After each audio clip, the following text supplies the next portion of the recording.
Buenas noches, good evening, everybody. Welcome to day 2 on week 11 of the semester. Right now, we are going to continue talking about the concepts of chapter 7. And now we are going to focus our attention on understanding the behavior of gases.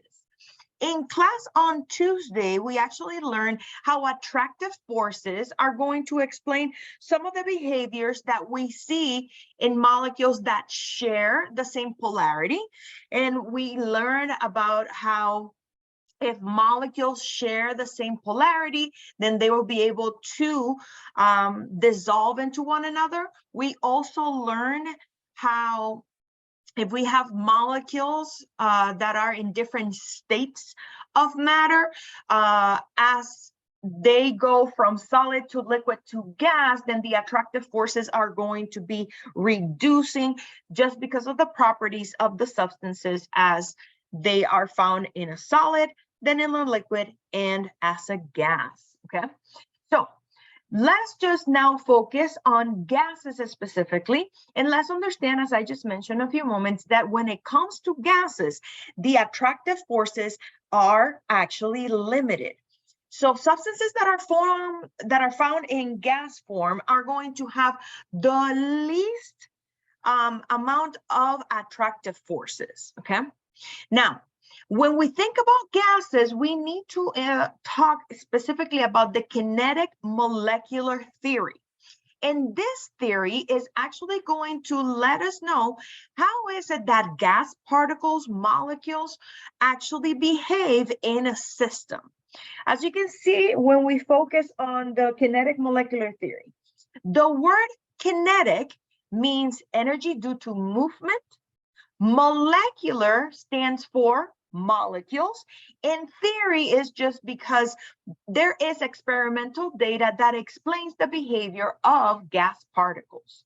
As you can see, in the kinetic molecular theory, it actually states that a gas consists of small particles.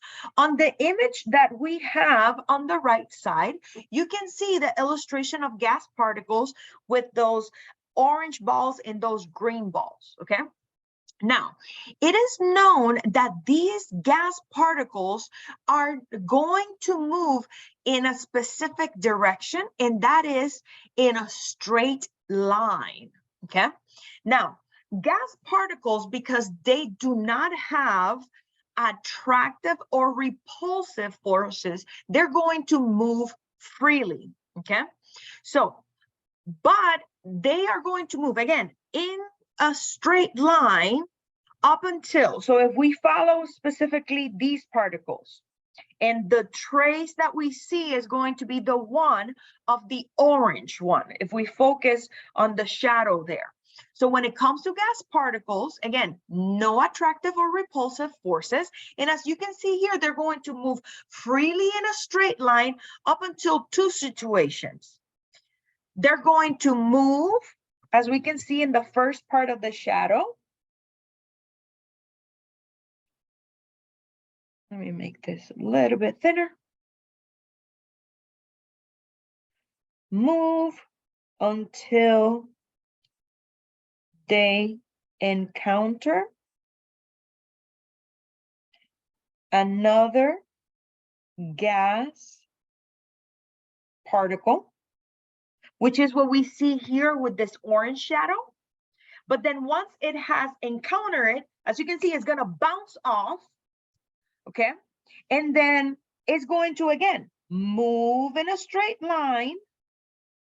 And what we see here, that then it changed the direction into a straight line, is because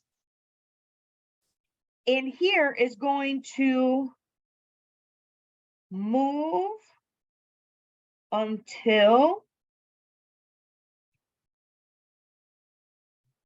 it encounters the wall of the container. So that's what those areas are actually illustrating. And if we look around in the other particles that are illustrated here, you can see for example, how that green one that is close to the one that we were focusing in is going to move. I'm just going to use dotted lines towards the side of the container. And once it encounters it, then it's going to move again in a straight line. And we can see the movement of the different particles there. So it's important to note that these gas particles, again, they are small, they move rapidly in straight lines, and since they don't have essentially attractive or repulsive forces, they're going to move freely, but again, always in a straight line. Now, understand that these gas particles, depending on the container, they are very far apart. If we actually measure the volume of the gas particles, it is small compared to the volume of the container that they occupy. But that statement actually makes sense, because if your particle is larger than the container, then it wouldn't fit in the container, right? Now, it is important to note that when it comes to the kinetic energy, that energy that it is produced due to movement, specifically for gas particles, is going to increase, okay, as the temperature of that gas increases. And again, you can see that the illustration on the right side, it is showing how the kinetic molecular theory operates for gas particles. Now, when it comes to gases, gases are going to be described in terms of 4 properties, okay? And for exam 3, it is important that you know these definitions.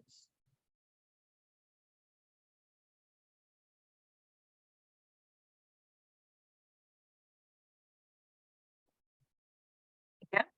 So the 4 properties that we can utilize to describe a gas are the following. I'm just going to zoom in into this table. The first one that we have here is going to be pressure, okay? And pressure can actually be abbreviated into the P letter symbol. What is pressure? It is the force that is exerted by a gas against the wall of the container. There are different units of measurement that can be utilized to measure pressure, and some include atmospheres, millimeters of mercury, torr, and pascals. There's one that we actually utilize in everyday life that maybe you guys have heard of or are familiar with, and that is PSI. PSI stands for pounds per square inch. And most of the time, if you have to fill in, air in any tire, like you have to do it in a car, in a bicycle, so on and so forth, PSI is the one that is in most machines when you go and utilize them, okay? Another property that can be utilized to describe a gas is going to be volume. And when it comes to volume, understand that volume is specifically the space occupied by the gas. Now, the volume in this instance, we can express as a liter or as a milliliter. Those are the most common units of measurements that we utilize. The third property is going to be temperature. And remember, as I just mentioned when I was discussing the kinetic molecular theory for gases, temperature is the determining factor, okay, of the kinetic energy and the rate of motion of those gas particles. Remember, as we increase the temperature, that kinetic energy is going to increase. Now, units of measurement for temperature, similar to what we studied earlier in this semester, can be Celsius or it can be Kelvin. But let's understand, and today we are going to actually do calculations that Kelvin units is required in calculations. So whenever we're doing a calculation for understanding the properties of a gas, understand that even if the temperature is given to you in Celsius, the first step is to change it to Kelvin, okay? Lastly, our last property is going to be the amount of that gas, okay? Now, that amount is given by the letter N. Oh, I forgot to mention volume is capital V, temperature is capital T, and amount is N. And you can see here that the amount is going to be the quantity of gas that is present in the container. Now, that amount can be in grams or it can be in moles. But understand that when it comes to calculations, moles is what is utilized. Now, in this course and in the textbook, it's not discussed equations that have to do with moles. We're only going to experience or to understand only two laws. That is Boyle's law and Charles' law. So the one that has to do with moles is not there, but at least I wanted to give you guys the understanding of, hey, if you have to take other chemistry classes just because of your path, understand that when it comes to the properties that describe a gas and amount of that gas is given in a calculation, we must have it in number of moles. So taking all of this in consideration, let's now talk about gas laws, okay? And what is a gas law? A gas law is going to be specifically a relationship that is going to happen for a particular substance that has specific parameters. That's why it's law. So this trend cannot be changed because since we have particular parameters for the law to be true, it will always be true because it was shown experimentally that this is how it works. So for gases, the first one that we're going to see is Boyle's law. And Boyle's law is going to be the relationship between pressure and volume, okay? Now, in order for pressure and volume relationship to be true, understand that in this system, we need to have constant temperature and constant amount of gas.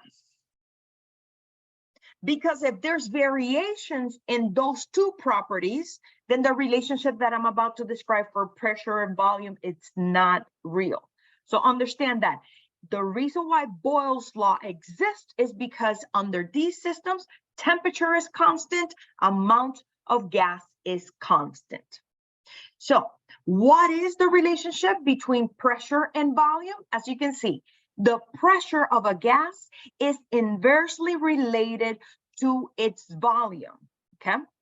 So what that means is that if I look at pressure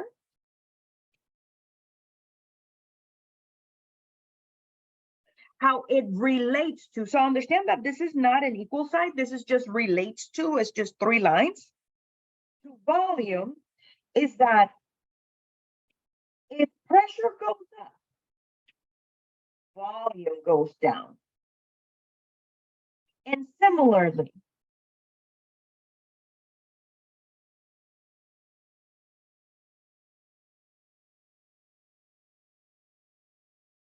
if pressure goes down, then volume is going to go up, okay? So that's what inversely proportional means, that they're going in opposite directions, okay?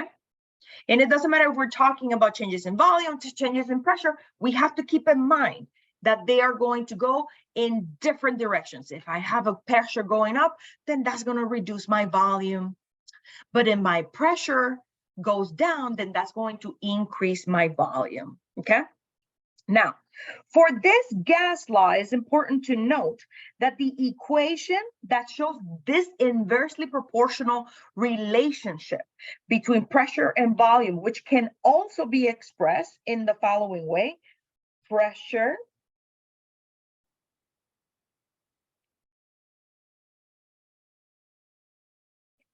is inversely proportional to volume. This is another way to express what I wrote on the left. It is defined by an equation. And the equation for Boyle's law is given right here, which states that the initial pressure multiplied by the initial volume is going to equal the final pressure times the final volume. So why is Boyle's law so important? You guys, Boyle's law actually explains how we breathe, which is something that we need to do in order to survive in this world. This is a must, okay? So let's rationalize how we can think about Boyle's law acting in the way that we breathe. Let's look at the first scenario. In the first scenario, we are inhaling air, okay? And you can try this at home. When you inhale air, you can feel that your chest cavity is going to increase. Your lungs are going to be expanding, okay? So understand that at that time, the volume of your lungs are going to increase and they're not going to be pressurized. Since the volume is increasing because your lungs are expanding, the pressure that they feel is going to decrease, okay? Now let's look at the other scenario. What happens when we exhale? Like when you try to exhale and you go, one of the things that you can feel is how your chest cavity feels pressurized, because now you are increasing the pressure in your lungs in order to, exhale all that air. So you're decreasing the volume inside of your lungs, okay? And you can see how important Boyle's law is for describing something that we have to do every day of our lives, okay? Questions on the relationship of pressure and volume and Boyle's law.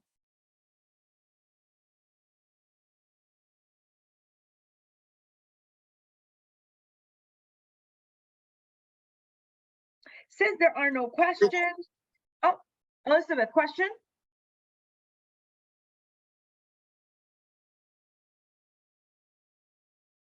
No? Okay. Let's actually do a practice problem.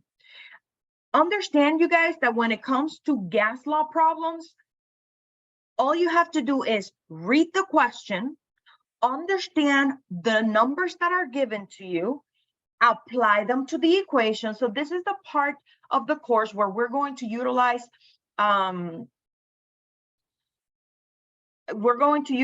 algebra in order to solve for a term that is not given to us in the equation. So let's do the following Boyle's law calculation. It states Freon 12, which is CCl2F2, was used in refrigeration systems in the past. What is the new volume? Okay, so this tells you already, hey, we are calculating for new volume.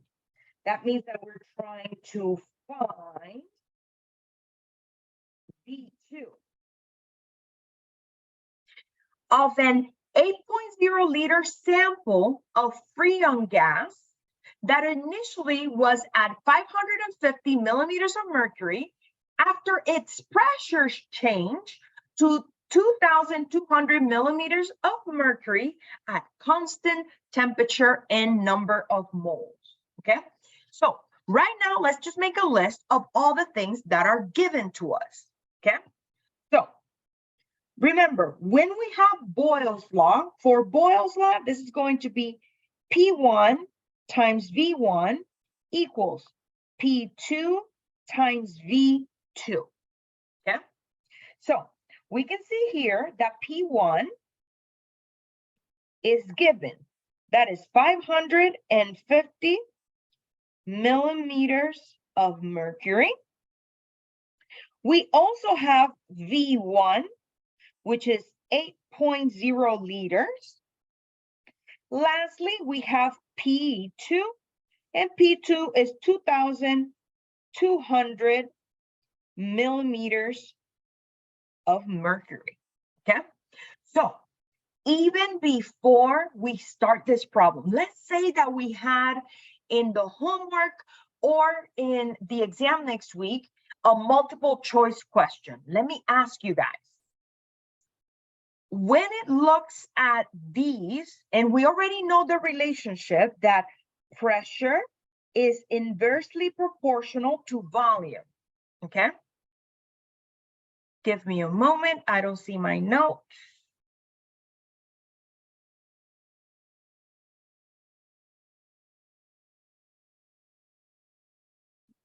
Let me just reconnect.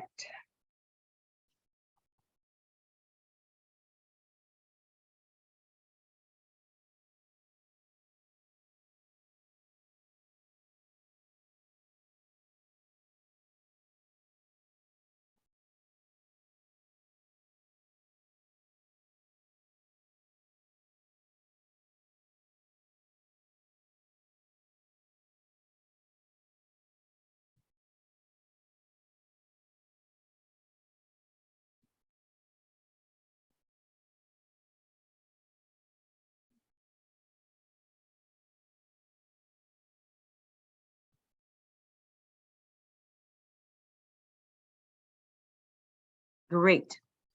As you can see from my notes in the corner, we know that pressure and volume are inversely proportional to one another. So let me ask you guys, and let's utilize the chat. So we know that in here, pressure went up. We know already the trend for volume. So what do you guys think? Is my V2 larger than 8.0 or smaller than 8.0? What do you guys think? Larger or smaller? Great job, you guys. Exactly. It's going to be lower or smaller than the initial volume, just because we see that the pressure went up. Now let's show it in the calculator. The reason why I bring this up, you guys, is because when you're taking exams or you're doing assignments and you're trying to figure out, oh my God, I have all of these options, to make it less overwhelming. For gas laws, you can actually rationalize which numbers, or you can, what I'm trying to say, you can actually determine, oh, you know what, these answers will not be it. Just because if I give you, in this case, answers that are larger than 8, since we know that pressure increase and volume is going to decrease, anything larger than 8 is not going to be the answer, okay? Let's actually isolate or rearrange that P1 times V1 equals P2 times V2 equation. So if I have P1 times V1 equals P2 times V2, and I'm trying to isolate only the V2 term, both sides of the equation need to be divided by P2. What that is going to do is that the P2 term is going to cancel. And then this means that V2 is going to equal P1 times V1 divided by P2. I already have all those values. As you can see, I wrote them on the left side of the slide. So let's put them in the equation. So P1 is 550 millimeters of mercury. V1 is 8.0 liters. We're going to divide all of that by 2,200 or 2,200 millimeters of mercury. So this means that if I look at unit cancellation, the millimeters of mercury are going to cancel with the millimeters of mercury. And then my answer is going to be in liters. So for those of you that have a calculator at home, do the problem. 550 times 8.0 divided by 2,200. Great job, you guys. 2. Now, let me ask you this question, which is when students are like, oh no, they're coming back, but hey, it's a must. How many sig figs do we have in every single one of the measurements that I wrote on the left side of the slide? How many sig figs? on each of those measurements. Thank you, Maria. 2. So that means that we cannot write 2 as the final answer. How do we write the digit 2 with 2 significant figures?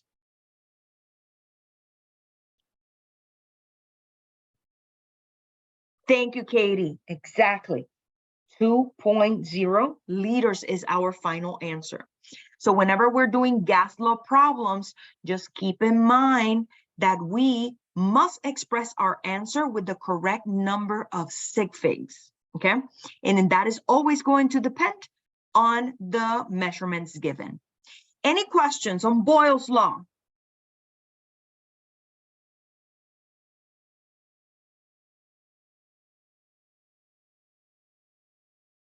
Great. Then let's move on to the other gas law. There's actually more gas law than Boyle's and Charles, but we are going to only focus on these 2 because those are the only ones that are present in the textbook. Now, understand that the next law, which is Charles' law, is going to look at the relationship of temperature and volume. What does that mean? That if we're looking at temperature and volume, then that implies that pressure of my gas and number of moles of my gas are constant. They're not going to change. Now, you can see that in Charles' law, it tells you that the Kelvin temperature of a gas is directly related to the volume of that gas. So what does that mean? That if I look at the proportionality of temperature and volume, temperature is proportional to volume. So what that means in turn is that when we look at the relationship of temperature and how it's related to volume, if temperature goes up, hey, the volume of that gas is going to go up. Similarly, if I'm looking at the temperature and I'm looking at the volume, if my temperature goes down, the volume goes down. Okay? So as you can see in the 3rd bullet point, when the temperature of a sample, okay, of gas increases, its volume increases at constant pressure. Now, what is the equation that we utilize for Charles' law? As you can see, is initial volume, V1, divided by initial temperature, which is T1, equals final volume, which is V2, divided by final temperature, which is T2. Now, notice that here, as it is shown in bold in the first bullet point, temperature must be in Kelvin. So whenever we're doing Charles' law problem, let's keep in mind that if the temperature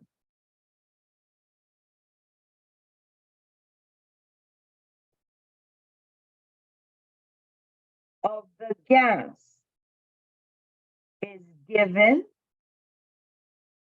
in another unit,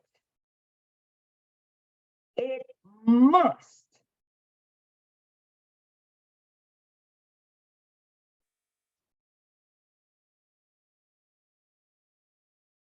be changed to Kelvin. That's the first thing we do. We need to change it to Kelvin units.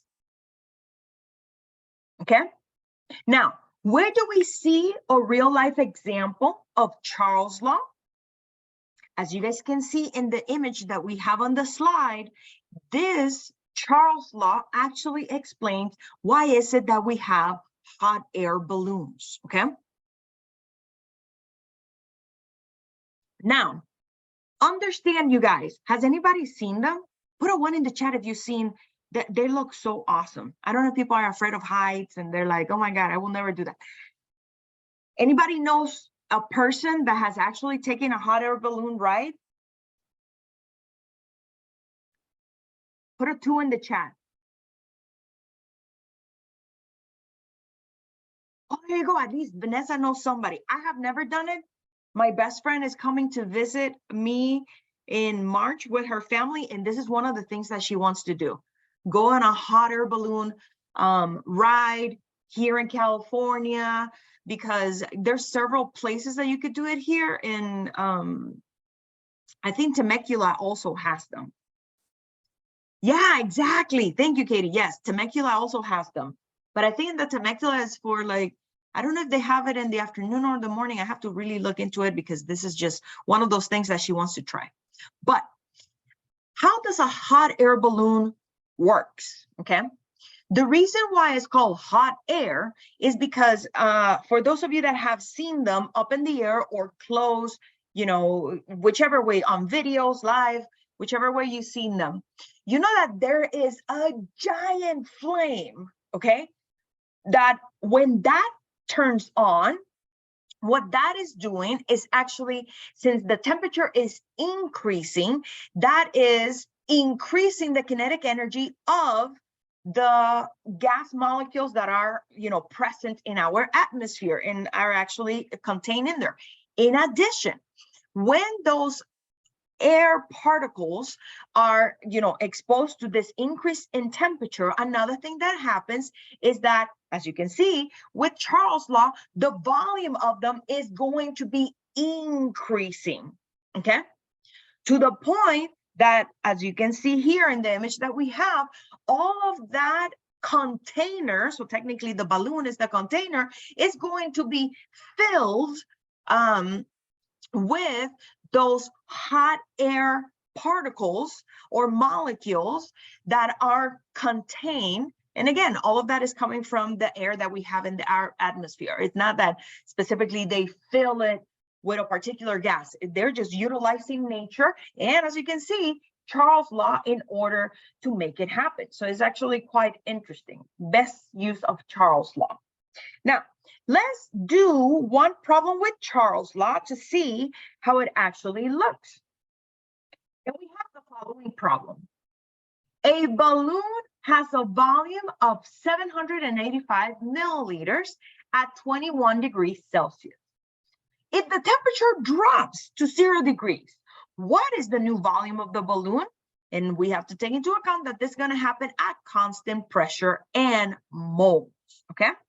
So, as you can see here, what we're looking at is at the new volume.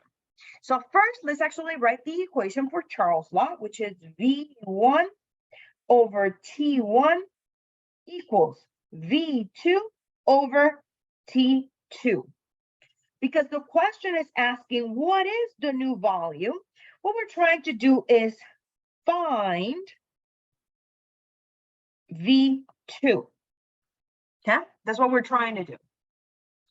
So since this is the equation that I'm utilizing, in order to isolate the V2 term in this equation, I have to multiply both sides by the term T2. Okay. When I do that, then T2 cancels with T2 on this side. And then my V2 term is by itself. So when I rearrange my equation, then that means that my final temperature multiplied by my initial volume, V1, divided by the initial temperature, that's what's going to give me the new volume. Now, as you can see here, when we look at the temperatures that are given, the temperatures that are given are in Celsius, okay? So taking that into consideration, I see that my T1 is 21 degrees Celsius. My T2 is 0 degrees Celsius. But as I mentioned to you guys, we must change the temperature units, if it's not given in Kelvin, to Kelvin units, okay? So when we do this, what do we need to do to the degree Celsius? How do we change from Celsius to Kelvin?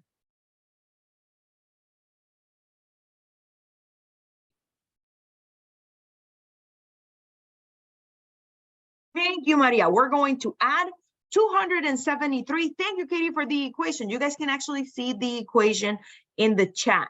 We're going to add 273 to the value in Celsius. It's 273.15. Okay. And when we do that, that's going to give us the units of Kelvin. So for 21, that's going to be 294.15. And then for 0 Celsius, that's going to be 273.15 Kelvin units. Now that our temperature has been changed to Kelvin units, then we can actually plug it in into your equation. Let me let you guys know something. When we are counting the sig figs for Charles Law problems, I want you guys to focus on the number of sig figs after you have converted to Kelvin units. Please do not base your sig figs on the Celsius unit. It's going to be based on the Kelvin units. So let me just write a note here. Consider the significant figures of the measurement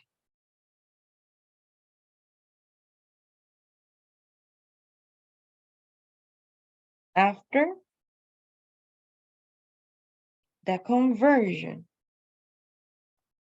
to Kelvin units. Okay, now, similar to the Boyle's Law problems, we can actually rationalize what is going to be our answer. As you can see here, we started at a volume of 785 and the temperature was 21 degrees Celsius. Then the temperature drops. So what's going to happen to my volume? Is it going to lower or is it going to increase? So what's going to happen to the volume? Is it going to decrease or increase? Great job. Exactly. It's going to decrease. Great rationalization. Let's actually see how, in terms of numbers, how is it going to do this? So when it comes to this, let's put the numbers in our equation. So this is going to be specifically 273.15 multiplied by V1, which is 785 milliliters. All of this, we are going to divide by T1, which is 294.15. Let me put the units of Kelvin there, even though they're going to cancel. So the Kelvin units cancel with each other. So my final answer is going to be in milliliters. So when I do this, 273.15 times 785, when I divide that by 294.15, okay, we can see that with the correct number of sig figs, what's going to be our new volume? Let's put it in the chat.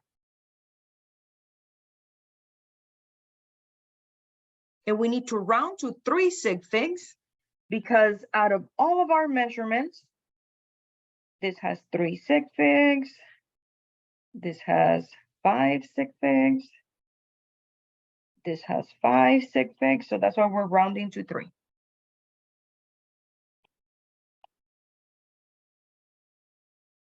Thank you, Katie. That's exactly what I also got. 729 milliliters. Okay, and it makes sense. Temperature went down. Oh, my volume also went down. Okay, any questions on Boyle's Law or Charles' Law? I always find that gas law problems are straightforward. You always list the information given, you isolate the term that you're trying to find out, and based on the trend for Charles' Law or Boyle's Law, then you can rationalize what should be the answer, and then you obtain your value. Great. Since there are no questions, let's now move on to section 7.5, where we're going to talk about dietary lipids and trans fats, okay? So in this chapter, because we're dealing with attractive forces, we also have to include in our conversation biomolecules that do exist in the body and can also be affected by attractive forces. And lipids are going to be one of those biomolecules that they have attractive forces in their behavior in the body. It is explained by the attractive forces that they experience. Now, let me introduce to you guys, because this is a brand new concept, what are lipids, okay? So lipids, as you can see, they are biomolecules that contain what are called fatty acids or a steroid nucleus, okay? So you can see here, if we focus on the flow chart, that the fatty acids are to the left and the steroid nucleus are to the right, okay? So fatty acids obtain their name fatty acids because there's a particular functional group that we can see right there. Can anybody put on the chat, what is that functional group that we can see in the fatty acids, and that's why they have the name fatty acids? What is that functional group? Let's just recall functional groups back from chapter 4. What is that functional group? If you guys need a hint, it's right here. Great, yes, that is a carboxylic acid.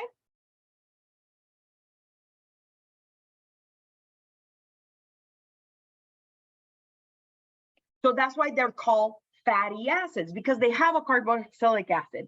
The fatty portion comes from, you see the long tail that they're going to have of hydrocarbons past the carboxylate or past the C double bond OH motif that they have. Steroids, on the other hand, they also are considered lipids, but the thing is that steroids are going to have what is called a steroid nucleus. And you can see here that the steroid nucleus is just a six-member ring connected to a six-member ring, connected to another six-member ring, which is connected to a five-member ring. Now understand that it needs to be connected in this manner. If it's not connected in this manner, that is not considered a steroid, okay? Now, it is important to note that lipids in general are soluble in organic solvents and not in water. So I mentioned to you guys a few moments ago, or actually on Monday in class, that there is this idea in chemistry that is still related to attractive forces that describes like dissolves like. So since we know that lipids, okay, dissolve in organic solvents, but not in water, what do you think is the polarity of lipids? Is it polar or non-polar? Let's go, Katie, she is in a row. I agree with you, lipids are non-polar in general. Okay? Now, the words lipids actually comes from the word lipos, which means fat. Why are lipids important? Well, lipids are part of the cell membrane in a cell, which is that surrounding area or organelle in cells that actually protects our cells from things that are coming in and out. Lipids are also part of the starting or the reactants to make vitamins. And also steroids are utilized to make hormones, which are important chemical messengers that we have in our body, okay? So when it comes to lipids, I want to point out that even though there's not so much information in the textbook, I wanted to at least give you guys an idea of the different types of fatty acids that are out there. Because we can see here that when it comes to fatty acids, the fatty acid family actually branches out. And we have a series of biomolecules that contain fatty acids. They include the waxes, the triacylglycerols. And maybe you haven't heard of triacylglycerols, but you have maybe heard of triglycerides, which is one of those things that if you get blood work, they can tell you how many triglycerides you have there, because there may be some medical conditions that you may not want all of those in the body. We also have glycerophospholipids, which are important components of membranes. And lastly, we have sphingolipids. And when it comes to sphingolipids, understand that they particularly, we find them in brain tissue, specifically in white matter. So one of the things that I want you guys to appreciate here is that all these 4 different types of biomolecules that are considered lipids, they contain fatty acids. Okay, and this is just an illustration of how much or how many fatty acids you see them in terms of their structure. Okay, now let's dive in and understand fatty acids, at least in the context of chemistry. So let's understand that when it comes to fatty acids come in 2 different large families. We have saturated fatty acids. And that term saturated, we actually learned when we were talking about functional groups, right? So a saturated fatty acid is going to be that fatty acid that when we look at the tail, and we can look at all of the ones that are in this list, you see that they only have carbon, carbon, and carbon-hydrogen single bonds. So I here have a limited list of saturated fatty acids, but I wanted to at least introduce them to you guys. When it comes to exam 3, let me just write here a note. Have this table available.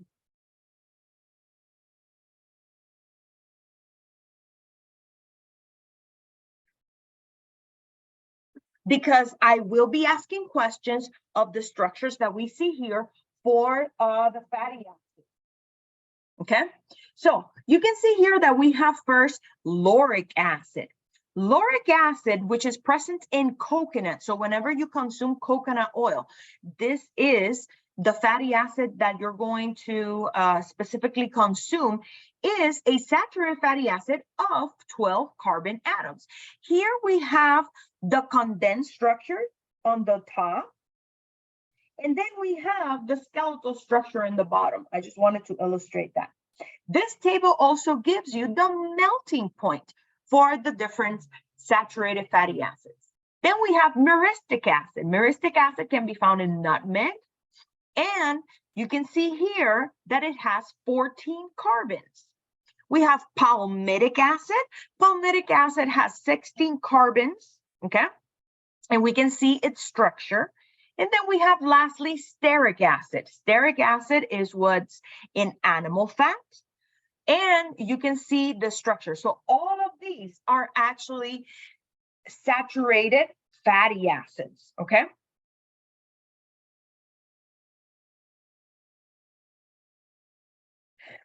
In addition to having fatty acids that are saturated, we can also have unsaturated fatty acids. Now, in unsaturated fatty acids, let's understand that they are called unsaturated because of the presence of a carbon-carbon double bond in that hydrocarbon tail that they have. Now, if your fatty acid has only one alkene or carbon-carbon double bond, then that is known as monounsaturated, but that kind of makes sense. Mono means one, so that means only one carbon-carbon double bond. So let me just write here that this actually is a larger table, but I just split it into 2 slides. So you need this for exam 3. So similarly, I can be asking questions about the trends that we see here, names, structures, so on and so forth. So out of the monounsaturated fatty acids, you can see here where it says 16:1, that just tells you the carbon atoms relationship to the double bonds in the structure. And you can see here that palmitoleic acid has 16 carbons and 1 double bond. And then oleic acid has 18 carbons and 1 double bond. Now, when it comes to this, we actually learned briefly about one of the type of isomers that can be found in alkenes. And just to recall this concept to you guys, understand that these carbon-carbon double bonds are going to have a cis configuration. They're going to be pointing towards the same side. You guys see the bonds just pointing down? That's because most of the time in nature, the alkenes that are present in unsaturated fatty acids is because they're cis, okay? We also have polyunsaturated fatty acids. And polyunsaturated fatty acids have 2 or more carbon-carbon double bonds in their structure. And you can see here linoleic acid, linolenic acid, arachidonic acid as just examples of polyunsaturated fatty acids. And similar to what I pointed out for the monounsaturated, the carbon-carbon double bonds in any of the polyunsaturated fatty acids are also cis, okay? Now, put a 1 in the chat if you have heard of the term omega. So when you go and buy your oil, it says, oh, this has omega-3s, omega-6, omega-9. We have heard that term. Great.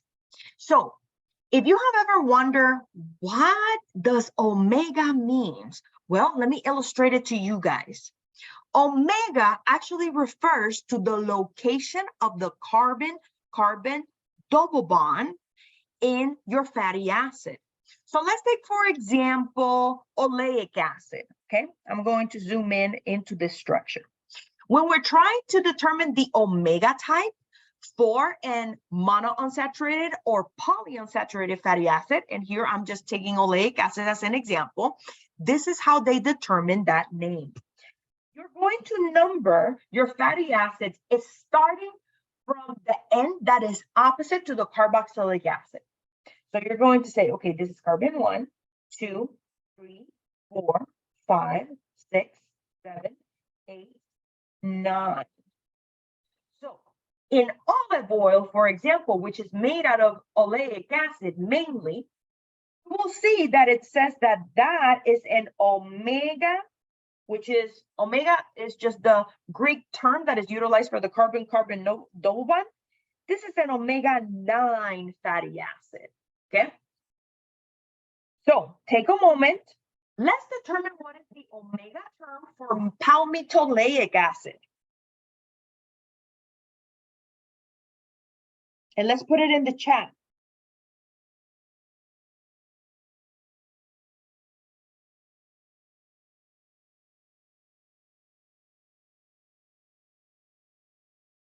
Great job, you guys. So palmitoleic acid is an omega-7 fatty acid.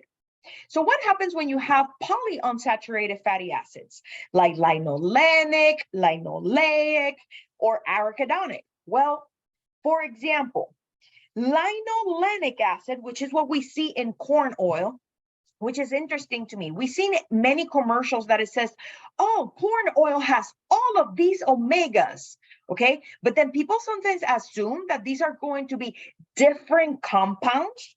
But let's look at this closely. So this molecule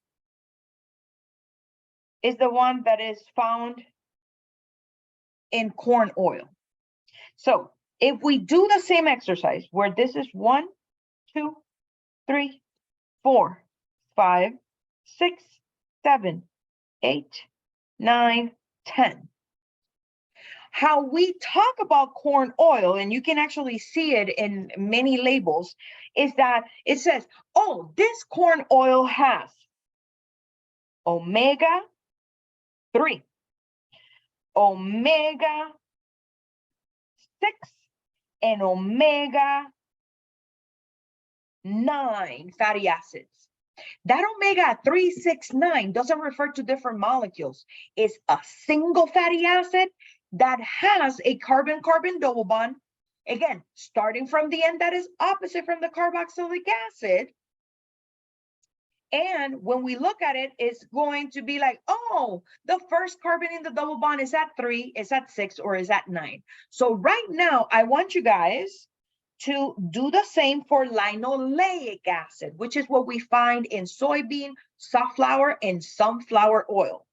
So let's actually practice by doing the same here for this molecule. What are the omegas that we can find in linoleic acid?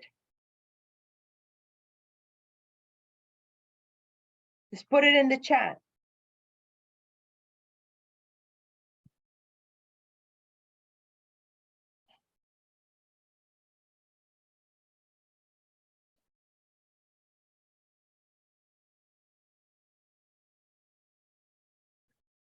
I agree with Maria, and this is the reason why. Maybe people were doing arachidonic. So for this one, which is linoleic acid, we have 1, 2, 3, 4, 5, 6, 7, 8, 9, 10. The omega termination is only, oh, let me just make it smaller. Is because the first carbon in the double bond. Oh, see, that's why when I saw that there were a lot of numbers, I was like, okay, maybe people did arachidonic acid. But great job. Hey, you guys still did arachidonic acid. But put a 1 in the chat if it makes sense now. Why linoleic acid is 6,9 omega. Great. Any questions? Trying to determine the omega determination for a monounsaturated or polyunsaturated fatty acid.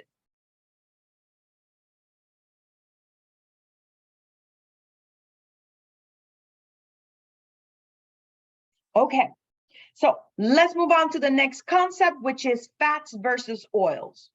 So one of the things is that in everyday language, we use the term fat versus oil, but chemically fats and oils are going to be very different things. Understand that what defines what is a fat versus what is an oil is going to be its origin. A fat is going to come from animal sources. That's what is considered a fat. So for example, what we find in meats, what we find in milk, butter, cheese, that's called fat. And fats actually are solid at room temperature, okay? Now, oils, on the other hand, come from plant sources, okay? So for example, palm oil, coconut oil, and there are a large number of oils, so olive oil, canola oil, corn oil, vegetable oil, that are found in liquid at room temperature. But for example, when, and right now is a little bit on the colder side in California, coconut oil is going to be one of the few oils that at room temperature is actually not a liquid, okay? When we look at coconut oil is actually a semi-solid, and attractive forces can actually explain why that is, okay? So when we look at the percent of saturated versus unsaturated fatty acids and fats and oils, you guys actually see here that out of the things that are solid at room temperature, which is beef tallow. The beef tallow is the fat that is found in beef. Butter is a fat that can be extracted from milk. Coconut oil is also found in solid form, okay? So when we look at the bar graphs, and in this bar graphs, when we look at what do they define, the blue bar graph is going to be specifically for saturated fatty acids, okay? When we look specifically at coconut, at butter, at beef tallow, look at what they have in common. Saturated fat, saturated fat, saturated fat. Okay? So that saturated fat is actually creating something in terms of its attractive forces that makes, in this case, coconut oil, and then the other two fats be in solid state, okay? Now, when we have the other oils, olive, canola, soybean, sunflower, safflower, corn, we can actually see that they are in liquid form. And what is the reason why they are in liquid form? Because when we look at the bar graph, they actually have more of the monounsaturated and polyunsaturated fatty acids in them. Look at these bars. They're larger for the oils. So how can we relate these observations actually to attractive forces, okay? Well, I'm going to explain it in two ways. I'm going to explain it first in terms of the attractive forces, and we're going to see how that also relates to the melting point for saturated and unsaturated fatty acids. So as I mentioned a few moments ago, when it comes to beef tallow or coconut oil, we saw a large percent of saturated fat, okay? And here we have an example of stearic acid, okay, which is obtained from animal sources. And this fatty acid, as you can see, is a saturated fat, okay? Now, because this fat, or sorry, this fatty acid, in terms of its structure, is considered saturated, okay? One of the things that we can see is that even though this molecule has a polar side, and remember that we talked about that on Tuesday, this is the polar side of your fatty acid. It actually has a very large non-polar character here. So overall, stearic acid, is it going to be polar or non-polar? What do you guys think? So even though it has a polar side here, and it has a non-polar side here,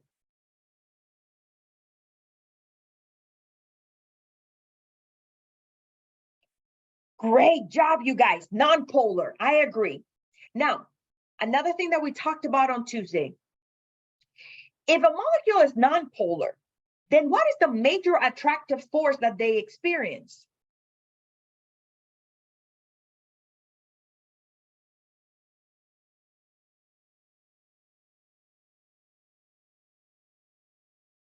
Great, I agree, dispersion, okay?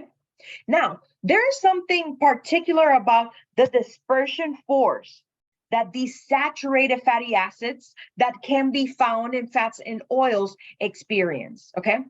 Now, because you guys see that they have this tail that is just tetrahedrocarbons because of the single bonds, one of the things is that these fatty acids can stack, okay? So you can imagine, utilizing an analogy, that these fatty acids that are found, okay, in this saturated fatty acid that can be found in, substances like beef tallow or coconut oil, can stack well, similar to Pringle potato chips. Now, having that ability to stack is what makes them be able to be solids rather than liquids at room temperature, okay? Now, let's compare this to things that, for example, have monounsaturated fatty acids, okay? Now, this molecule also is a nonpolar molecule.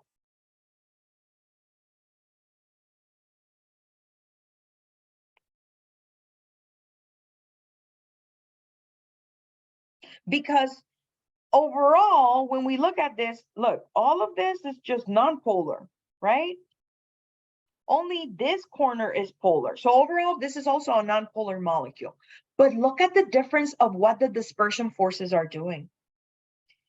In things that are monounsaturated or polyunsaturated, they're fatty acids, they cannot stack as well, okay? They experience dispersion forces, so it has dispersion forces. But those dispersion forces actually don't stack well. So it's kind of like having Lay's potato chips that you can make a little mountain, but it's not going to be as high, okay? So understand that not having this ability to stack well on one another is what explains why things that have monounsaturated fatty acids and polyunsaturated fatty acids actually are found as liquids in room temperature, okay? Another thing that this stackability, quote unquote, affects is the melting point. We can see here that things that have saturated fatty acids, if we look close at the digits that are given here, so things that have that higher stackability, AKA saturated fatty acids in their structure, will have a higher melting point compared to things that cannot stack well, meaning that they're not going to have as many dispersion forces. Now, if we are comparing things that, you know, are saturated among saturated, so as you can see here, we have a list of saturated. Notice that the trends of melting point is going to increase as we increase the number of carbons. But in a way that makes sense, you guys, because we can see that the longer the tail is, you can imagine that that's going to be a longer surface for stacking. So just imagine that lauric acid compared to stearic acid is going to be a larger chip of those Pringles. So the longer the larger that chip, then that's why we're going to have higher dispersion forces, and that is going to increase our melting point. Any questions when it comes to the explanation of why we have solids, fats, and oils, specifically coconut, and why we have liquid oils? And in addition, how that relates to the melting point.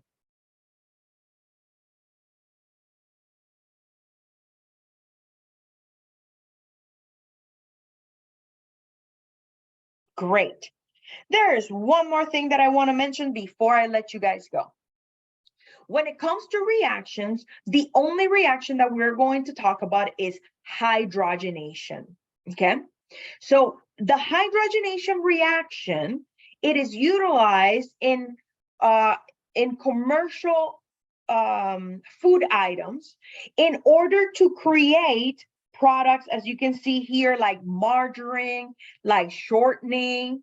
And what they're doing essentially is taking vegetable oils and they are hydrogenating them to create the products that you see on the right. Now, in commercial hydrogenation, what we're doing, similar to what we explored before in terms of the predicting the products, in commercial hydrogenation, what we're doing essentially is taking the double bonds in our oils, okay, because remember that they can be monounsaturated or polyunsaturated, and we are adding hydrogens to them. Now, when we add hydrogens to them, now we turn them into saturated fats. But let me tell you guys something about this. Understand that commercial hydrogenation is only partial hydrogenation. That's why, like, when you buy any type of margarine, it actually says partial hydrogenated oil, okay?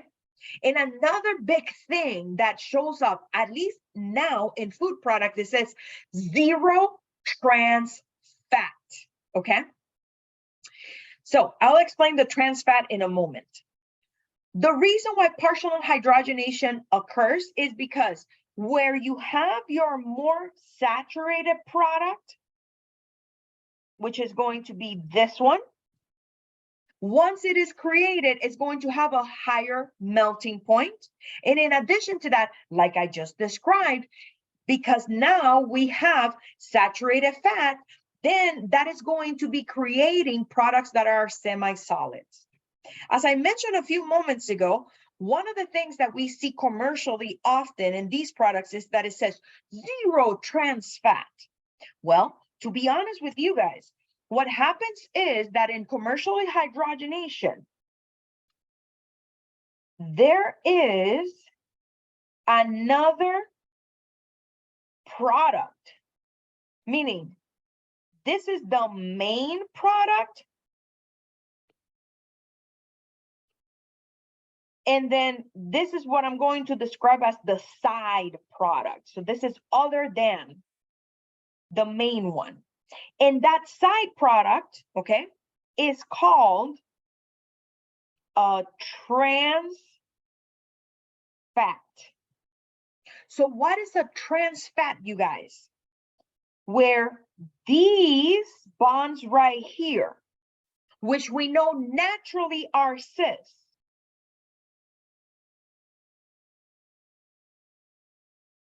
via this chemical reaction, will be converted